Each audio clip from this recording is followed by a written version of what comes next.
जिसने सुनील सिंह को माला पहनाकर अपनी गोद में बिठा लिया।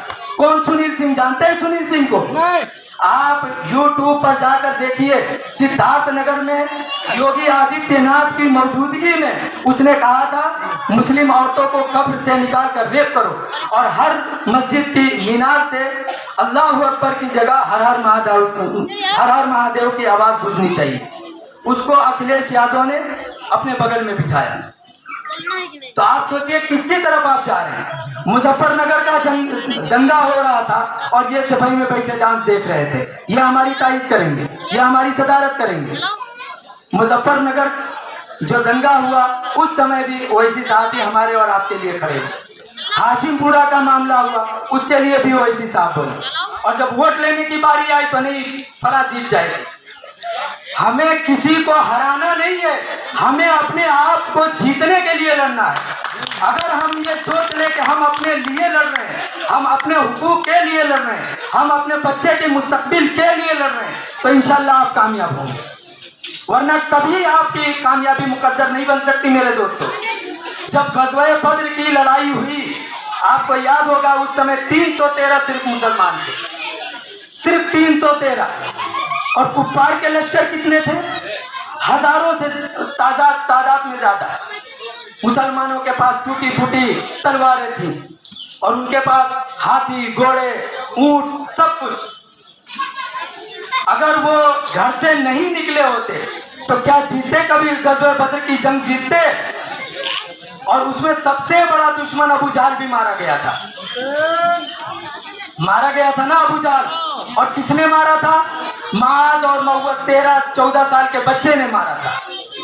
तो जब आप अपने आप को जीतने के लिए अपने आप पर यकीन करेंगे और यकीन कर कर आप उसके लिए लड़ेंगे, जद्दोजहद करेंगे, तभी आप जीत सकते हैं। ये याद रखिए। और यह अखिलेश को क्यों हम अखिलेश जिसको मूतने का तरीका, इस्तिंजा करने का तरीका नहीं मालूम है, वो हमारी सदारत करेगा। आप बताइए, जिसे इस्तिंजा करने की सलाहियत नहीं हो वो हमारी सदारत करेगा? या जो पंचवक्ता नमाजी है, तहज्जुद गुजार है, आशिके रसूल है, वो हमारी सदारत करेगा? ये आप बताइए। अगर हमें कुछ हो जाए तो वो हमारे मिट्टी में भी आ सकता है, मिट्टी डाल लेगा। मिनहा खलकनाकुम व फीहा नुईदुकुम व मिनहा नुखरिजुकुम तारतन उखरा। वो पढ़कर मिट्टी डालेगा और वो क्या करेंगे? हाथ आके जोड़ के चले गए, आएंगे भी नहीं। तो मेरे भाई, अपनों को पहचानिए, अपने आप को मजबूत करिए, दूसरे के पीछे न बात चाहिए। अब वो वक्त चला गया, दौर बदल गया है। आज जो भी हो रहा है बस हिंदू मुस्लिम, जहां देखो हिंदू मुस्लिम। ओवैसी साहब ऐसे शख्सियत हैं जो सारे धर्मों को लेकर चलते हैं। केदारनाथ 2013 में बाढ़ आई थी, उस समय ओवैसी साहब 2 करोड़ का चंदा किए थे, 2 करोड़ की मदद किए थे। अपने 50 डॉक्टरों की टीम भेजे थे। वहां से उनको चुनाव नहीं लड़ना था, लेकिन फिर भी मदद किए। आसाम में भी मदद किए, वहां उनको चुनाव नहीं लड़ना है। कोई भी हाथ खड़ा करिए, आप आरएसएस का साथ देंगे? नहीं देंगे। तो आपने ऐसे कैसे सोच लिया कि हमारे बैरिस्टर असदुद्दीन ओवैसी साहब, जिनके पास हजारों करोड़ों की मिल्कियत है, जो राजशाही खानदान का लड़का है, जो सुल्तान सलाहुद्दीन ओवैसी का लड़का है, वो आरएसएस से बिक जाएगा? वो बीजेपी का दलाल हो सकता है? जो 5 वक्त का पंचवक्ता नमाजी है, जो तहज्जुद गुजार है, जो रमजान के महीने में उसका पूरा महीना मदीना और मक्के की गलियों में गुजारता है।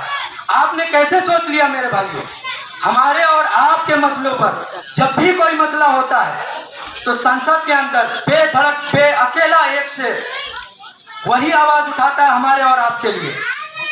अखलाक को मारा गया हो तो ओवैसी साहब बोले, यहाँ अल्ताफ को मारा गया कासगंज में, पुलिस वालों ने कहा 3 फुट की टूटी से उसने आत्महत्या कर ली।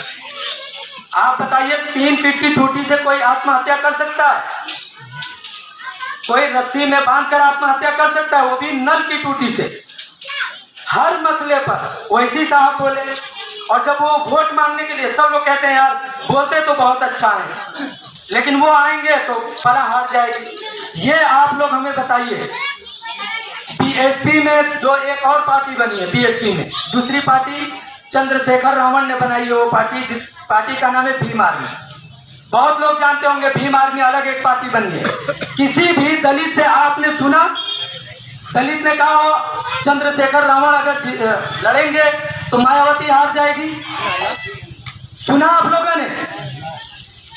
अच्छा, अखिलेश के चचा ने अपनी अलग पार्टी बनाई।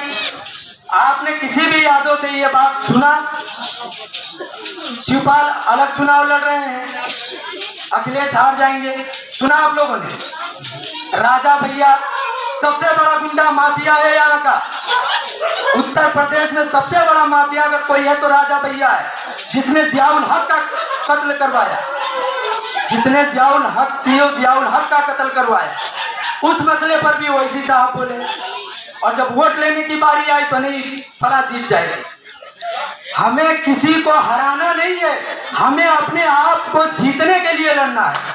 अगर हम ये सोच ले कि हम अपने लिए लड़ रहे हैं, हम अपने हुकूक के लिए लड़ रहे हैं, हम अपने बच्चे के मुस्तकबिल के लिए लड़ रहे हैं, तो इंशाल्लाह आप कामयाब होंगे, वरना कभी आपकी कामयाबी मुकद्दर नहीं बन सकती। मेरे दोस्तों, जब ग़ज़वा बद्र की लड़ाई हुई, आपको याद होगा उस समय 313